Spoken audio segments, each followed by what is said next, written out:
sur ma chaîne. C'est Jean-Baptiste Patula.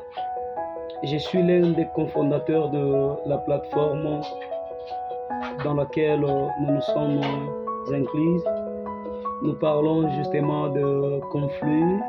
Oui, ici on parle du monde, on parle des conflits, on parle justement de la paix. Ce sont des leçons qui vont pouvoir vous aider à gérer vos conflits dans vos maisons, dans vos lieux de travail et aussi dans votre pays, n'importe où vous vivez. Si vous allez suivre de près nos leçons, je suis très persuadé que vous n'aurez jamais de problèmes, vous n'aurez jamais de conflits et ça ne pourra jamais vous amener très loin. Je pense, pour pouvoir me présenter, je suis un détenteur d'un bac en matière des affaires sociales et bien, nous sommes là pour vous aider. Aujourd'hui, nous avons tout à fait une vidéo qui parle sur le conflit. Donc, nous allons définir ce que c'est le conflit. Nous allons vous montrer quelques formes de conflit. Nous allons vous montrer quelques causes. Il y aura des conséquences des conflits en plus de moyens de lutte contre les conflits. Let's go!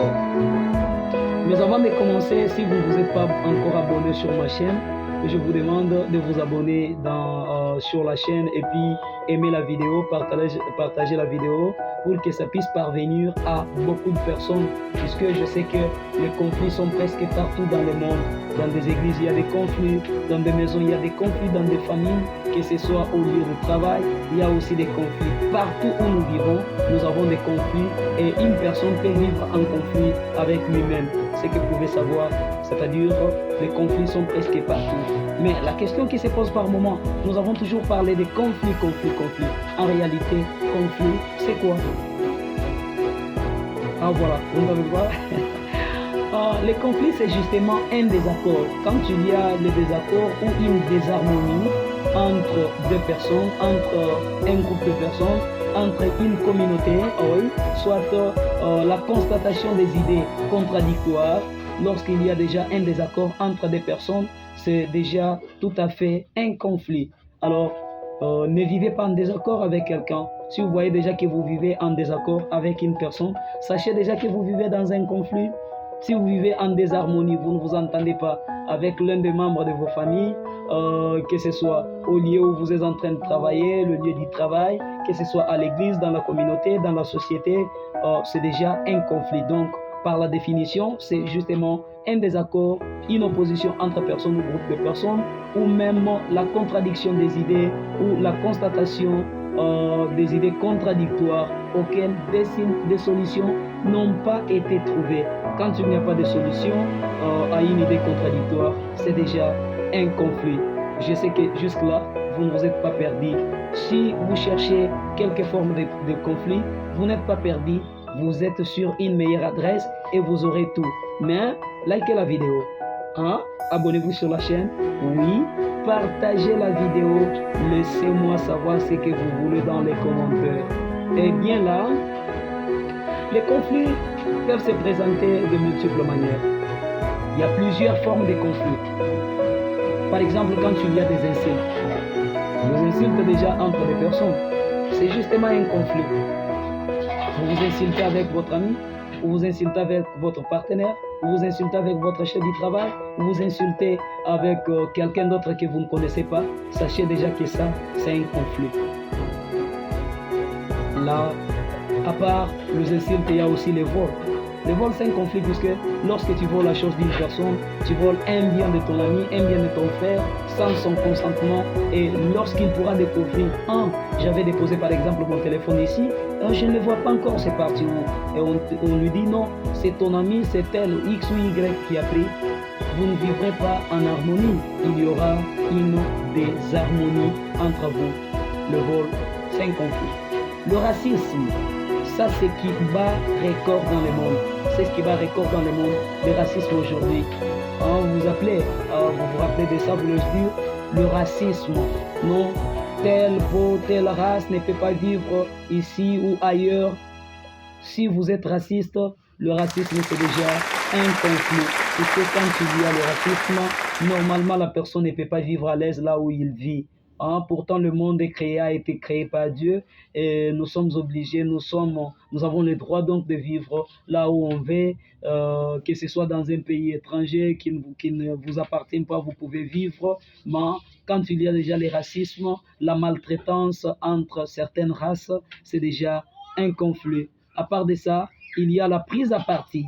Hein, la prise à partie, c'est aussi une forme de conflit. Puisque si vous êtes en train de prendre une partie, vous défendez une partie, pourtant cette partie-là, en réalité, ce n'est pas une partie qui a raison, c'est une forme de conflit. À part ça, la jalousie aussi, c'est un conflit, vous savez. Lorsqu'il y a la jalousie entre deux ou trois personnes, des personnes qui ne s'aiment pas, hein, des personnes qui ne s'aiment pas, c'est déjà un conflit. Le tribalisme, et surtout ça, tribalisme et racisme, ce sont bien des formes de conflits qui sont plus répétées dans le monde. Quand il y a le tribalisme, non, cette tribu n'a pas droit de vivre ici, l'autre tribu là n'a pas droit de vivre là-bas, c'est déjà un conflit, ce n'est pas bon. Ce n'est pas bon d'avoir le tribalisme. Il y a aussi la rivalité entre des gens. Vous savez, quand il y a la rivalité, c'est moi qui sais faire, l'autre là ne sait pas, soit lui sait faire et pourtant moi je ne sais pas, et cela c'est pourquoi. Quand il y a déjà des questions comme ça, hein, des questions comme ça, de la rivalité, il y a déjà un conflit, il y a déjà un conflit. Les incivilités récurrentes, hein, vous savez, lorsqu'il y a une incivilité, c'est-à-dire la personne doit agir d'une manière inhumaine. Tu ne sais pas que tu agis au devant de qui, tu ne sais pas que tu agis de cette manière, pourquoi, tu ne te rappelles même pas. Il y a des habits néfastes qui se manifestent, des habits très néfastes qui se manifestent. Vous savez, c'est déjà une forme de conflit. Jusque-là, vous n'êtes pas perdu. Et par moment, quand je vous ai parlé de la définition, je vous ai parlé des conflits, et vous êtes en train de vous poser des questions, mais qu'est-ce qui peut engendrer, hein, qui peuvent engendrer de conflits? Vous vous posez par moment des questions comme ça. Non, j'ai ça. Faites-moi savoir dans les commentaires. Hein, vous savez? Bien, il y a des causes qui peuvent engendrer les conflits. Vous savez, il y a des causes, puisqu'il n'y a jamais eu un problème sans une cause. Il n'y a jamais eu un conflit sans la cause. Les causes sont néfastes, que ce soit en milieu scolaire, il y a beaucoup de causes de conflits. Que ce soit dans la famille, il y a des milliers et des milliers de causes de conflits. Que ce soit au travail, il y a beaucoup de causes comme ça qui peuvent engendrer des conflits. En tout premier lieu, parlons en milieu scolaire. Lorsqu'on est en milieu scolaire, la corruption, vous savez, la corruption est une cause néfaste des conflits en milieu scolaire.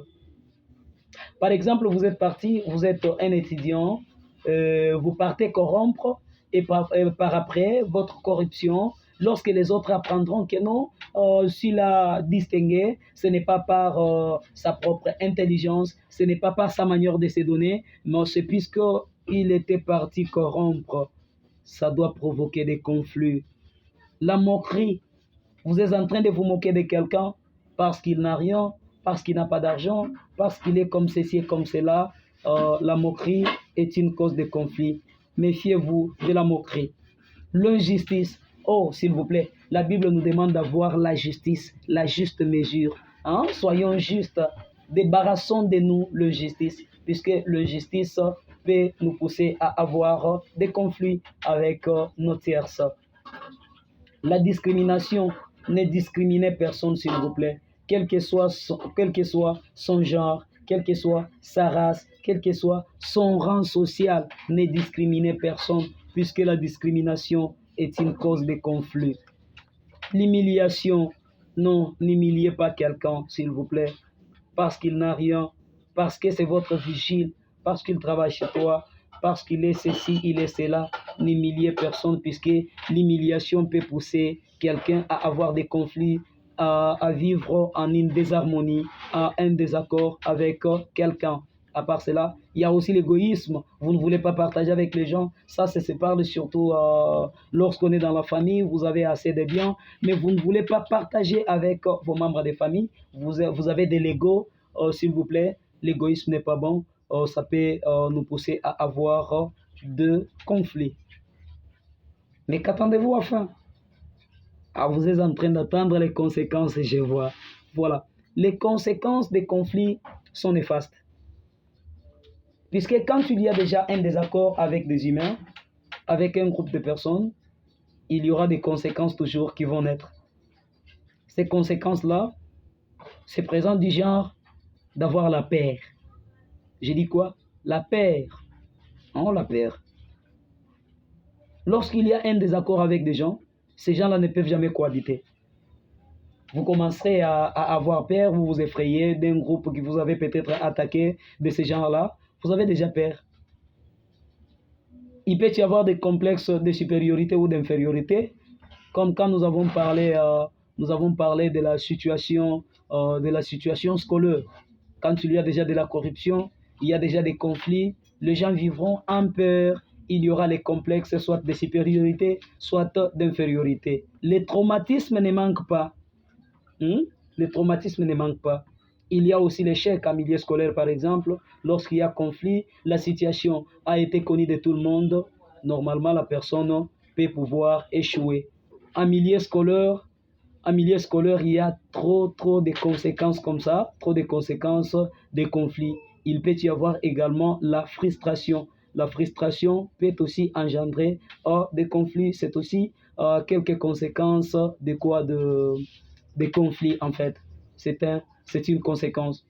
Maintenant, les conflits, comme vous pouvez le constater, les conflits peuvent générer des réactions très néfastes, des réactions désagréables. Par exemple, la colère. Quelqu'un qui vit en conflit, il doit pouvoir avoir de la colère. Une colère extrême, une colère qui ne se rabaisse jamais. Il vivra toujours en colère. Et dès lors qu'il sera en train de vivre avec de la colère, c'est donc du genre où il vit déjà en désharmonie d'abord avec lui-même. Il vit en désharmonie avec lui-même. Il peut y avoir de la haine. La haine, c'est aussi la réaction qui montre qu'il y a déjà là-bas un conflit. De la haine, les gens pourront se haïr, ils ne pourront jamais s'aimer, ils ne pourront jamais cohabiter. À part de ça, nous avons la rivalité entre les gens et enfin la violence. Voilà. Comment allez-vous promouvoir, comment allez-vous résoudre les conflits?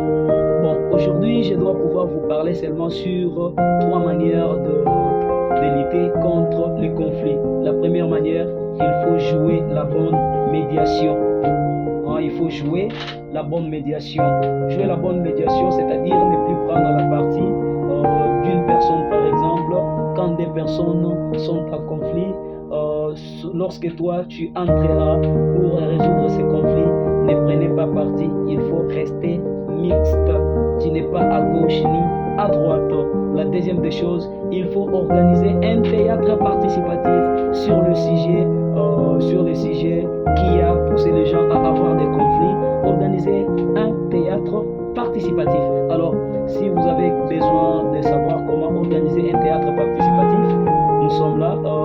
Faites-moi savoir dans les commentaires. Je mettrai à votre disposition une leçon comme ça à pouvoir vous aider comment créer, comment organiser un théâtre participatif.